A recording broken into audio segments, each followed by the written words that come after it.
Welcome, everyone, to Four Sacred Gifts. I'm Dr. Anita Sanchez. I'm Nawa, Aztec, and Toltec, and I'm coming to you from beautiful Rocky Mountains in Colorado. And it's the people, my friends. The first peoples here are the Arapaho, Cheyenne, and Ute.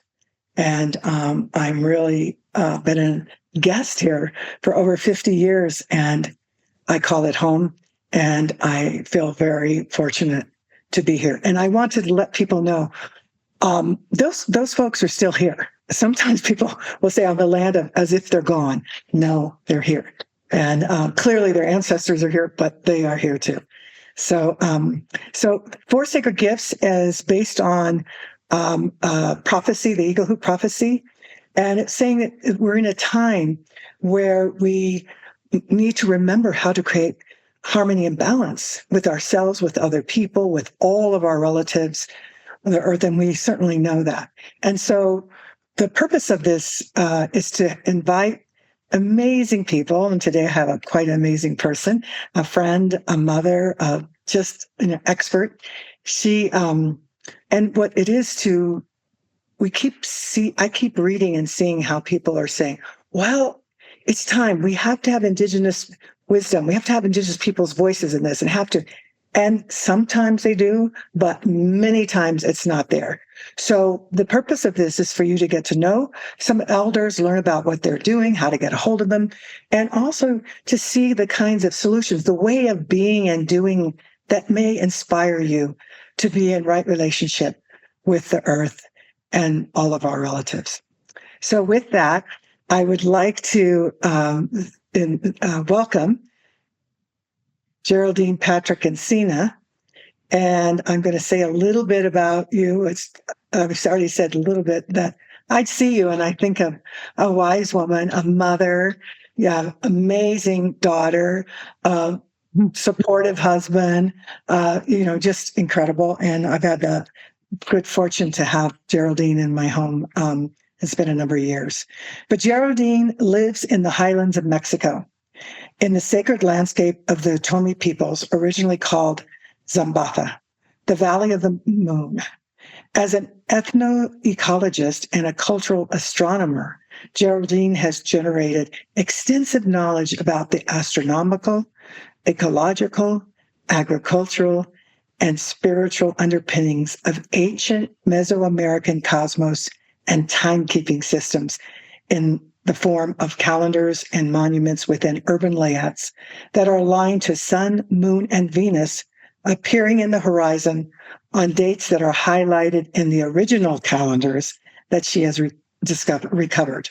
Her Mesoamerican timekeeping theory and practice is helping indigenous peoples revitalize long-forgotten calendars and astronomical almanacs. It is also helping people from traditional communities to re-signify the holistic approach to life of their elders by way of honoring and understanding their ancestors' scientific legacy. And there are many more things. That's not, as if that's not enough to talk about with Geraldine for you to know. And we will, at the end, make sure you know how to get a hold of her, and it also be written in the written context too, because she is someone that you definitely want to get to know and listen to this maybe over and over again. Okay, so Geraldine, with that, welcome. I'm so glad you're here. And go ahead, yes. And I want to start off having people get to know you, who you are. So if you could say a little bit about, I'm going to say three things, and you pick whatever or all of them. And where does your name come from? And do you like it? Where did you grow up? Tell us about that place. And then anything else about your childhood that just you feel are very poignant, small or big, in terms of who you became to be. Okay, thank you, Anita. Thank you so much. Well, let me first tell you that yes, I'm here in Zambata, the Valley of the Moon, which if you search for that on a map, you will need to search for Valle de Toluca. And we are 2,500 meters above sea level with a beautiful landscape. We have the volcano Xinantecatl, Taxte. It means the white lady, because she's usually dressed in white with snow. And over here where we are, we're in an island. It's surrounded 3/4 of the body of the island by water from the wetlands where my husband and his father and his grandfather were born, and also where children were born with Mindahi Bastida, my husband. And now to my name, I have two given names by my parents. That's Geraldine Ann. And it is because my last name is Patrick, which is from Northern Ireland and Scotland ancestry. And so, yes, I guess they really loved the name. It was also from Geraldine Chaplin. I believe that there was some inspiration over there. And Geraldine is the lady who is looking for justice, and she's holding some kind of spade in one hand, and she's holding this balance in the other hand for justice. So I like it. I think that in other lives I saw a lot of injustice, other lives that I can remember, and so with my work, throughout my work, I've been looking for justice at different levels, which I can talk about more later on. But Mother Earth, her voice and her rights come also, very, very much into my framework and my values. And then I have another name that came during a ceremony in Temazcal in the year 2000, in the first full moon in January after the solstice of what was it, 1999, and we were turning the page into the year 2000. And yeah, it was a beautiful moment. I was not expecting or looking or asking for a name. But as it was being given and as it was being named in Otomi language, it's Damishi. And then the translation was given the big cat. What happened next was that there was this thumping on the small roof of the Temazcal of a huge cat going bonk. And yeah, it was as if the spirit really came into me. And I've carried this name with a lot of respect and humility, because it's taken me so many years to really embody and understand the different levels at which it can be understood. I mean, and in the cosmovision of the Otomi Toltec peoples, what it means to be a jaguar. It's this very mysterious and powerful animal that is dwelling at night, both in the sky, in the skies,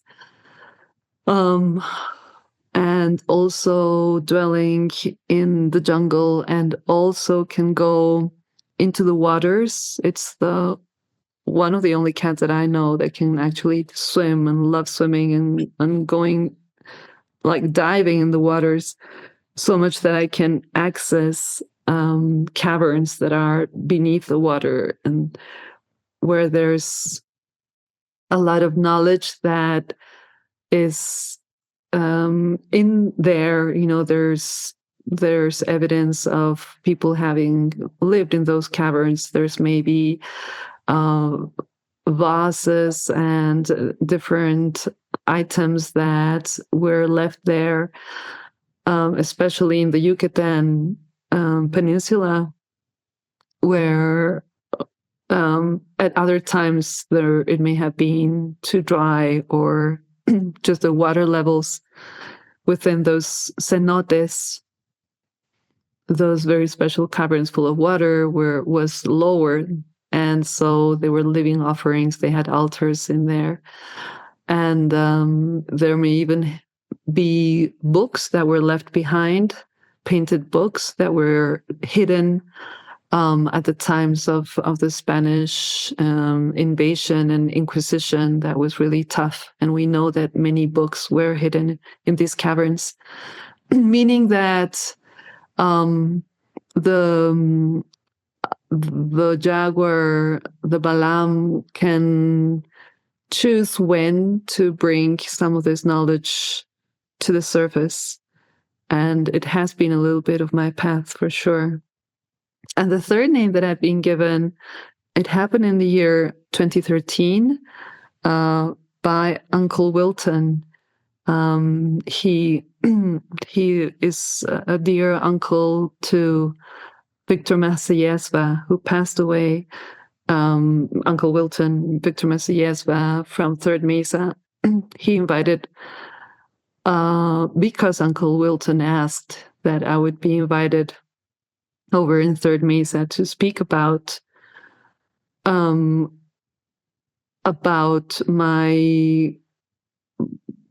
findings here in Mexico in regard to Moon and Venus. They were especially interested in listening to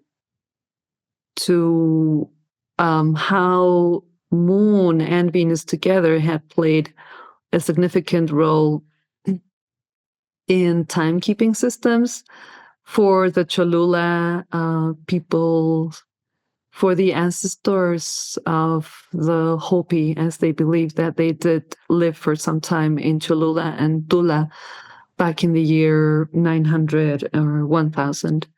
So he called me Somana, and Somana means the star woman, because this was, what was coming up for him, that I was bringing the consciousness of Venus so much into what was being discussed at the time of 2012 around, what the Maya would had been interpreted about what the Maya had left written on these stela, these carved stones with dates on them that spoke about the closing of a big cycle, the 13 Baktun cycle, and I was bringing the consciousness about Moon and Venus really being the ones that had been there present at the beginning of the 13 Baktun cycle, and that would be also at the closing of the Baktun cycle, which would take place on May the 3rd, 2013, and not in December 2012, which is when Victor Masayesva met me in Albuquerque. I was very honored and grateful to the organizer of a conference that took place at UNM, University of New Mexico, organized by Jorge Garcia, a very lovely, dear friend of the family. Yes, so he said, okay, come over in December and tell us what you have found about Moon and Venus and closing cycles, and what is it to bring this consciousness about the role of Venus. And it is for Mesoamerican people since Olmec times, and for the brothers and sisters of the north, to have rain is the most important and needed, needed conditions for life to thrive, for seeds to germinate and grow and give fruits. Year after year after year, you can never take granted, the fact that you will have food, unless the belief is that unless you really collaborate and really honor the work of the cloud people, Yes. that the Otomi Toltecs say, give the name as Muye, and the Maya, who they're relatives in terms of linguistics. So the Maya Yucatec will say Muyal. So Muye, Muyal is the cloud people, and to be connected with them and give them offerings and give them just acknowledgement and recognition and scents that come through copal, through some incense, and just like the alchemy that it takes to produce the clouds in the sky, was a science in some way. So through songs and through this alchemic way of bringing salt and copal and smoke and other elements, clouds would really be seeded and it would rain. And Venus, as the personification of Quetzalcoatl, and with his helper Tlaloc, they would really make it rain starting in May, June. And this is marked in the cycle of Venus when it is an evening star. It's very prominent around the beginning of May, which then brings us back to why May the 3rd of 2013 was a relevant date. So relevant that for hundreds and hundreds of years, since, Teotihuacan times even, where the Maya and the Teotihuacans were interacting, they already knew, and ever since 1,000 years before, they already knew about this May 3rd, and Venus, evening Venus, and temples would be dedicated to evening Venus and aligned to May the 3rd over and over and over. And so the practice of making a full ceremony, whether on top of mountains or top of temples on May the 3rd, is ongoing, Right. And there's a lot of blending with the Catholic religion, which means that younger people are sometimes now doubting or wanting to resist. Why should we carry the cross of the Catholics up to the mountain to, and sing all these songs that give some hint to not Catholic stuff, like, for instance, give a hint that we're calling upon Tlaloc and calling upon Quetzalcoatl to bring the rains, but I don't like the Catholic element in it.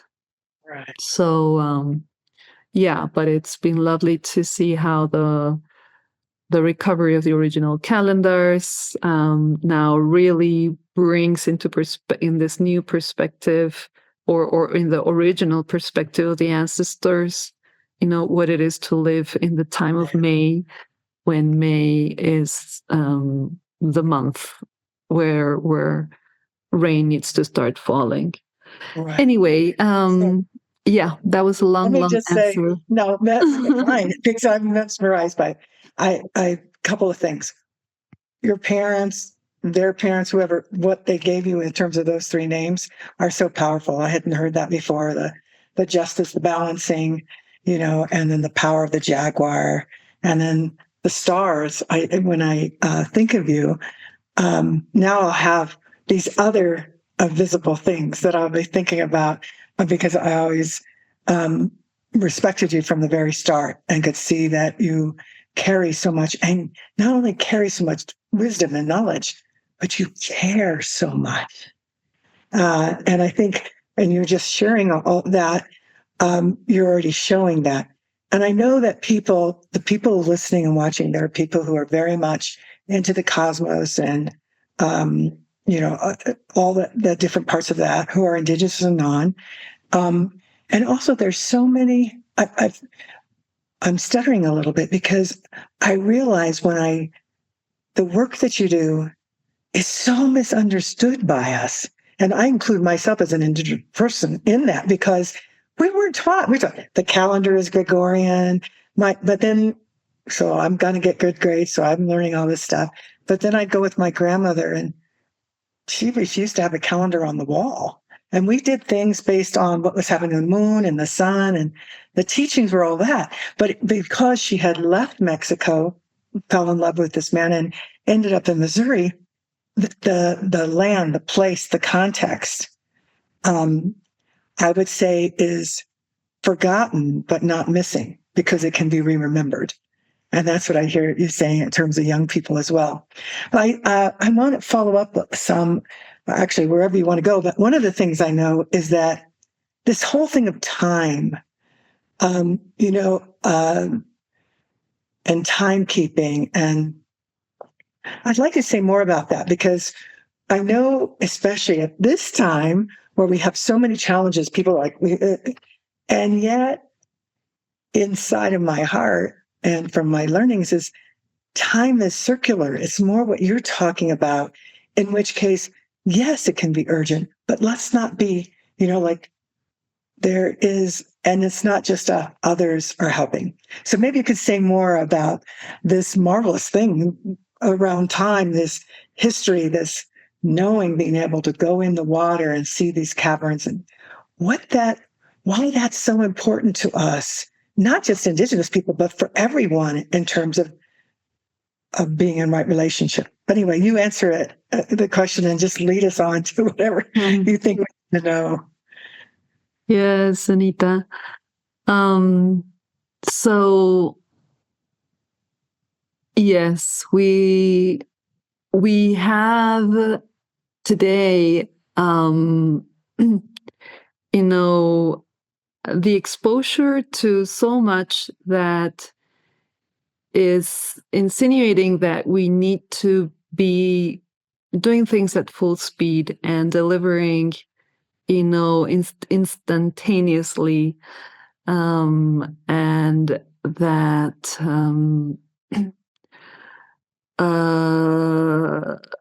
yeah, this comes with competition, and it comes with also a sense of scarcity, and it also comes with a sense of probably fear to not be the best, but also, and not be recognized, but also perhaps to not, keep up with the best version of yourself, because otherwise then, you're gonna miss out on being recognized and applauded, and you might be showing that you're weak, and you might be showing that you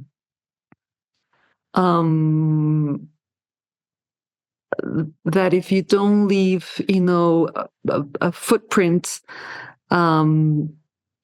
that everything will be forever, forgotten about who you were. And maybe you're even fearful of your own death, the own passing. So all of this is really a, a framework and a value system that belongs to the very positivist way of thinking. What is the mechanistic, role of humanity in the world, and also the mechanistic role of nature in the world. So really, after seeing so much destruction and so much dysfunction, we are at a point where we can let go and detach ourselves from all of that has not served us. And so if we are acknowledging nowadays that we are seemingly back in square one, well, can that square be a circle of sorts and a sphere of sorts, where we start looking around us and see all these hoops and these, like Black Elk would have said, seeing the hoop of life, even when you go on top of a mountain and you see the landscape, and you could actually draw a full circle around you with those beautiful mountains, or if you're wherever you are, you can actually see that we're living in this embrace of Mother Earth and Father Sky. And from that consciousness, there's so much that you can begin enjoying, the beautiful small moments, which are speaking to that emergence of life, that moment of beautiful, excelled beauty, and then to the slow decay and even the decomposition, and be fine with that, and see both that unveiling or unfolding in full circle, in the little things and in the like more complex, let's say, ecosystems. So cycles through the year, cycles of life of not only humans and our family members around us, but also with different beings that we are interacting in nature. And we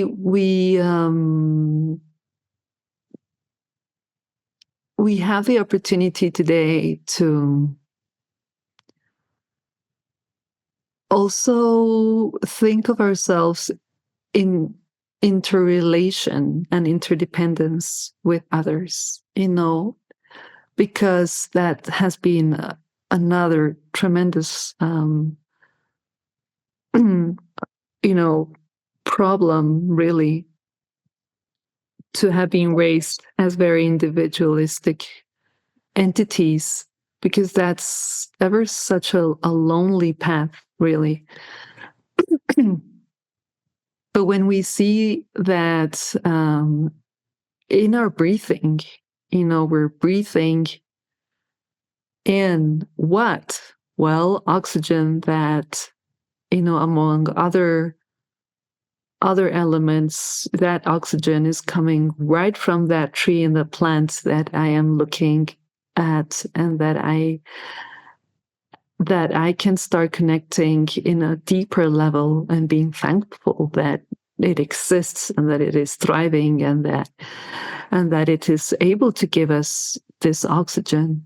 And not just me. Look at the birds, that are enjoying also the presence of this tree, and all the little insects as well. And where is the tree bringing the oxygen from? Well, from the CO2 that I am giving and that all the animals are giving. And does it need the water to do this, photosynthesis? Yes, it does need the water. And so how well watered is the soil? And what about the sun's rays? Would it be if there was no sun? And what would happen if there was no moon? Where the moon is also playing a key role in pulling up and down that sap,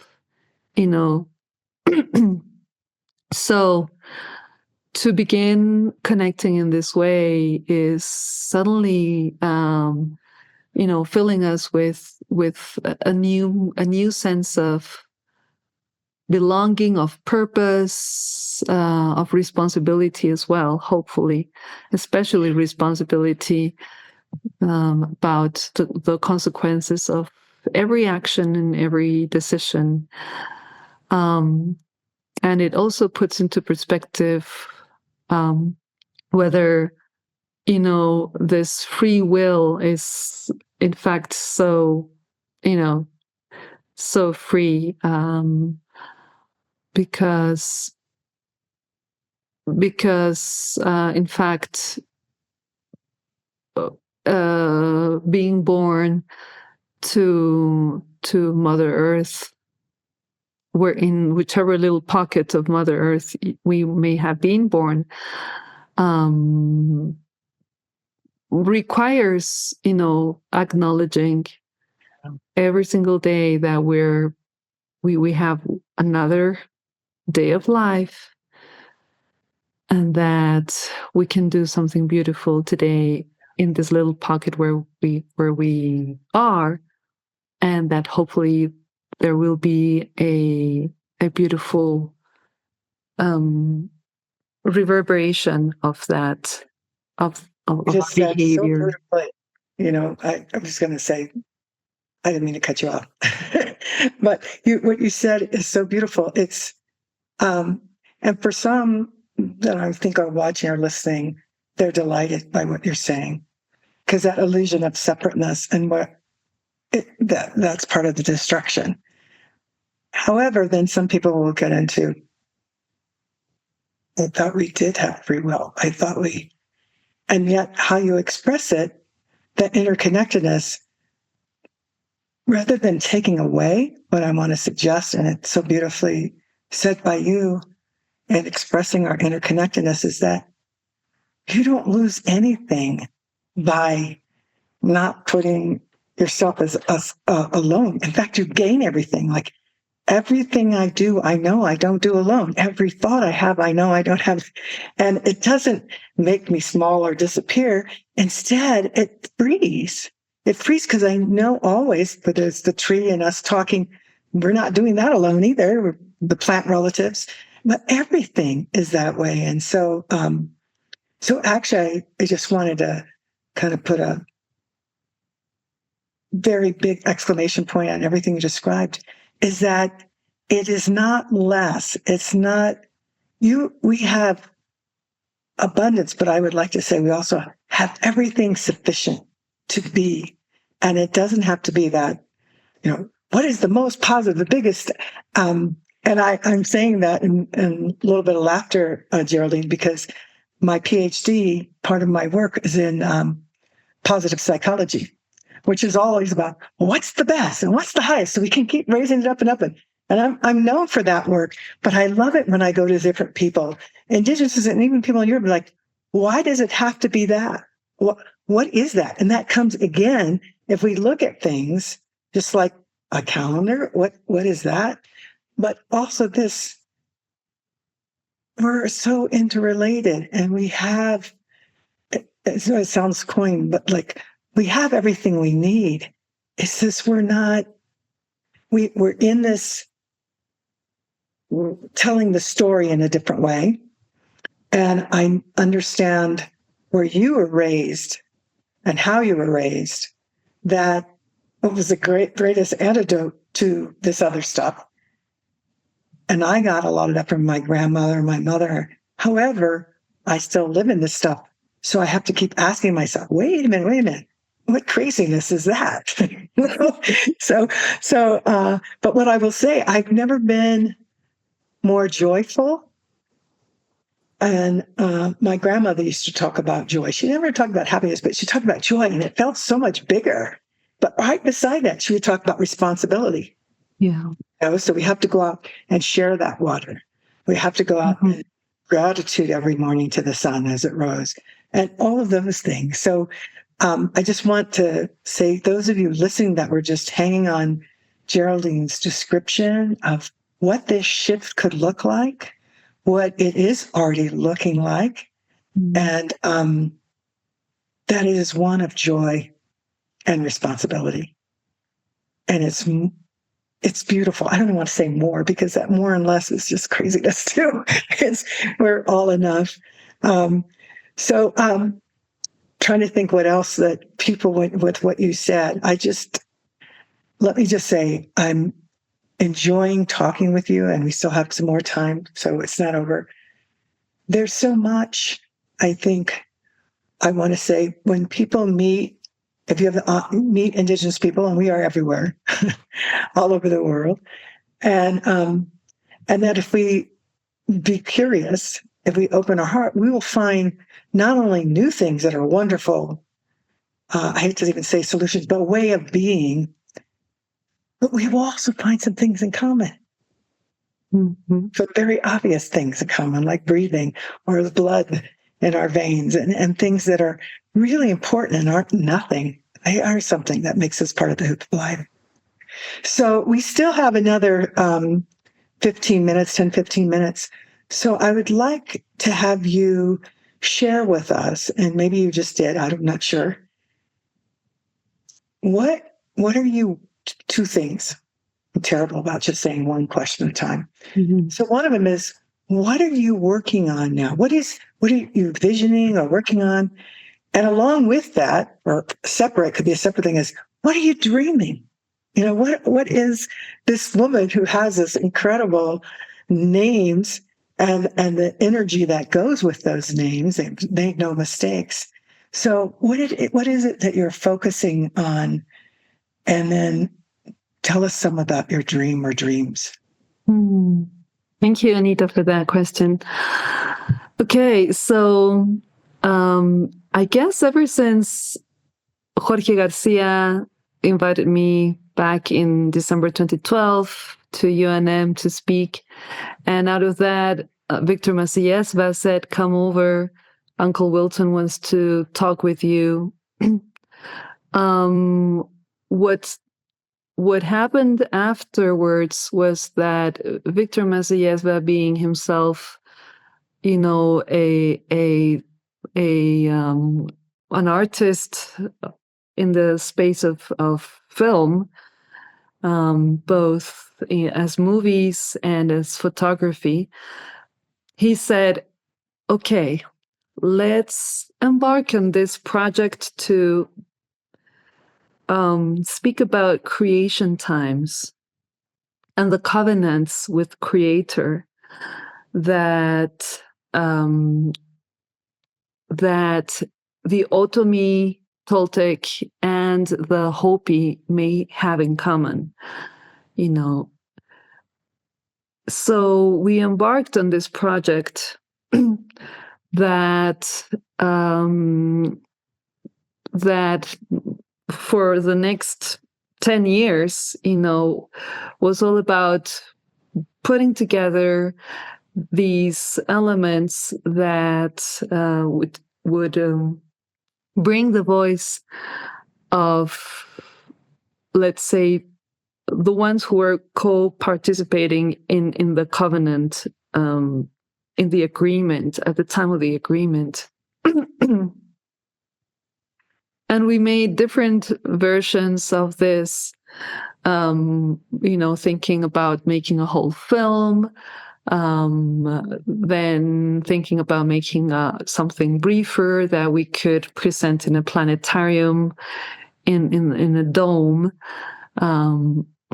and whether this would be, only planetariums or also domes that could be brought to communities, and that it would happen both in Mexico and in places in Southwest. And so there have been several iterations for the creation of this film.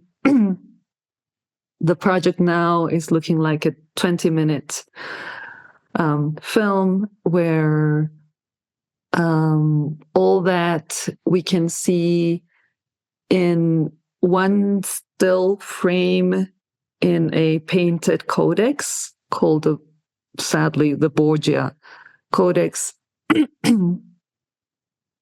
All the elements that are appearing this in seemingly like a photograph, we can bring into, movement, and we can bring, into full manifestation and expression. So there's the wind beings and the rain beings and the fire beings and the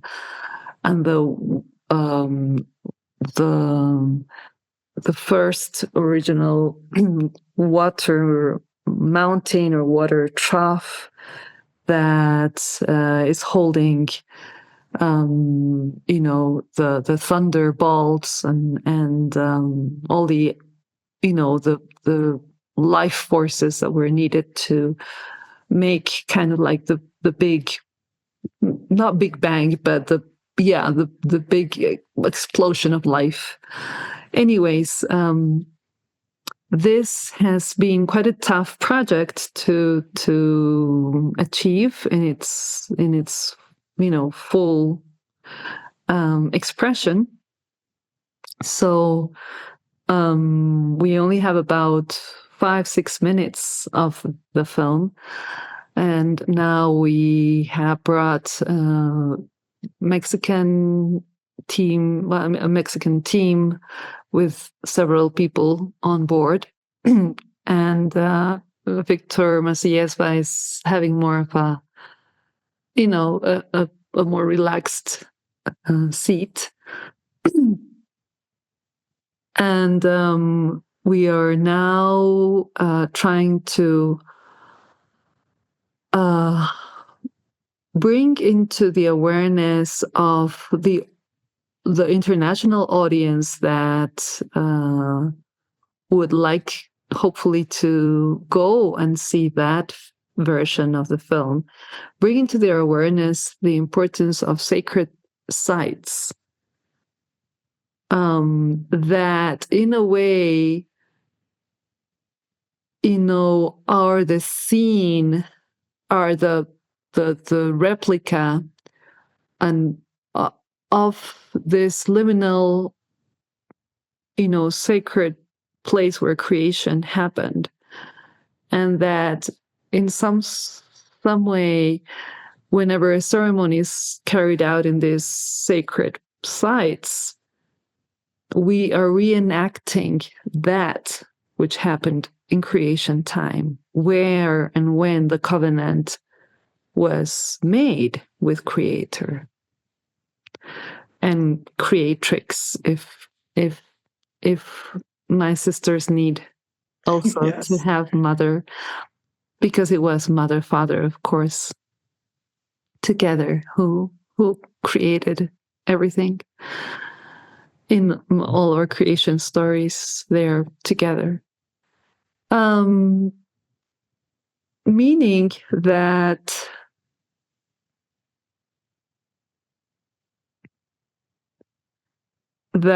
we have embarked on a parallel project to to get off the ground these little short, like 5-minute films, also for planetariums, that can speak to the beauty of these sacred sites.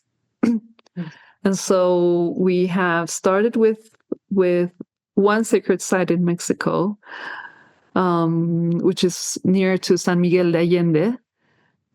It is Cañada de la Virgen, and it is just a beautiful, beautiful archaeological site. Not all sacred sites have, like, this transformation of the landscape, with monuments, and in this case, there's a patio, an enclosed patio, where you stand in there and you are simply and only connected with the sky.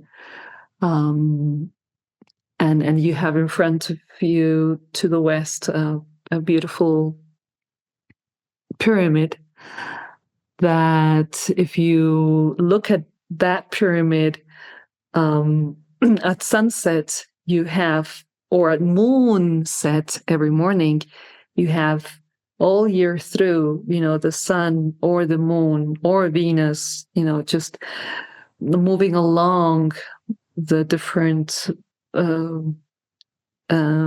steps, let's say, or bodies of this pyramid. And so it becomes kind of like a calendar, system, where, depending on where the sun is setting, what time of the year and what ceremonies you need to carry out. Anyway, so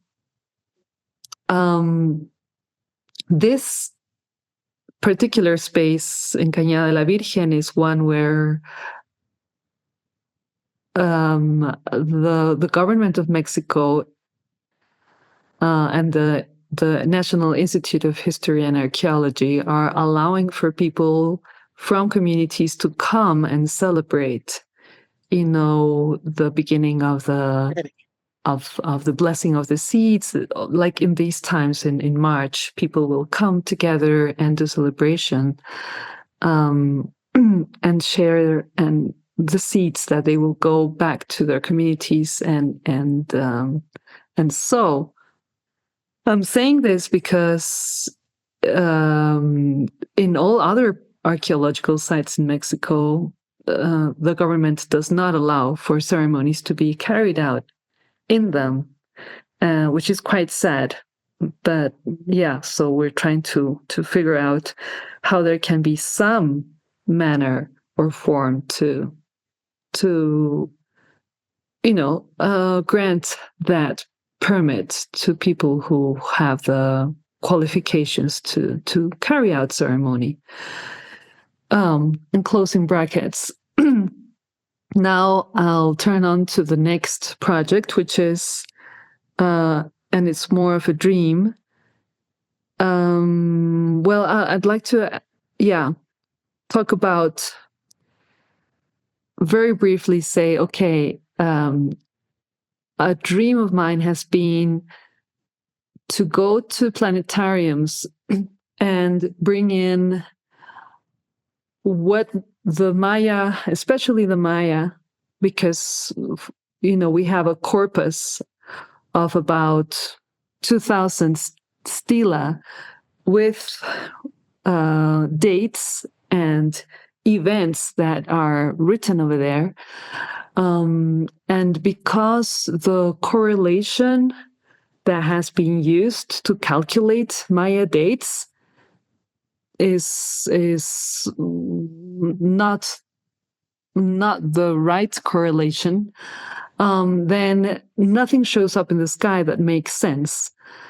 Whereas with the correlation that I figured out and published back in 2013 in a scientific magazine from Mexico, now we can actually see what was happening in the sky at the time that this governor or this Maya priest was carrying out certain ceremony. And in most cases, what was going on was a real reenactment of creation time, when Venus and Moon were rising from the waters in the evening sky to set everything back again in motion, and that it would happen in an orderly way that would guarantee the coming back of the rains. And so I'd love to see in planetariums, these tales and these reenactments of these ceremonies of these priests and lords of the Maya and others who, for whom the sky was so important to really feel that they, and really show to their people that they knew what it was to be in harmony with the cycles. So that is a dream of mine that this year I might begin, because I've already been invited to a planetarium to begin playing with this. And the third and last is an actual other project, not anymore a dream, which is to make books for children, Maya children in the Yucatan Peninsula, about the calendar of their ancestors that is still alive today. And this is a project I'm carrying out with a primary school teacher who's also the director of a whole region of schools in Quintana Roo. And we have the best artist, Marcelo Jimenez, who's going to be doing all the paintings for each of the months. We have 18 months in the year.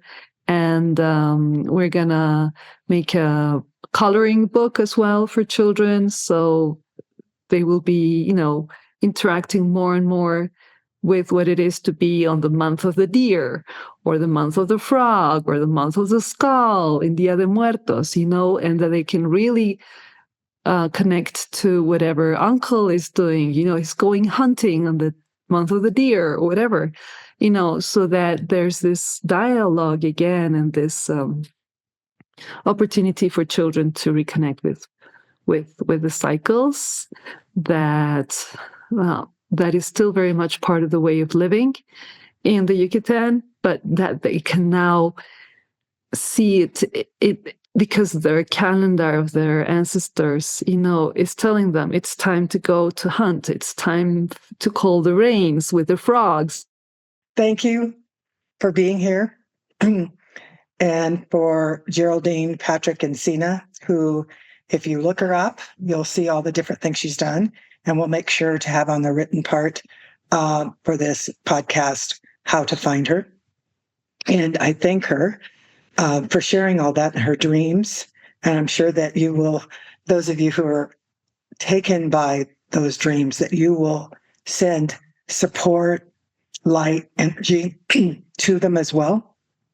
And I look forward to seeing you next time, where we will have another elder from different parts. And when I say elder, I mean younger and older, to share with us the ways of being and doing that are very much needed at this time, to make sure that we remember how to be in harmony and balance with ourselves, with others, with all our relatives. Thank you.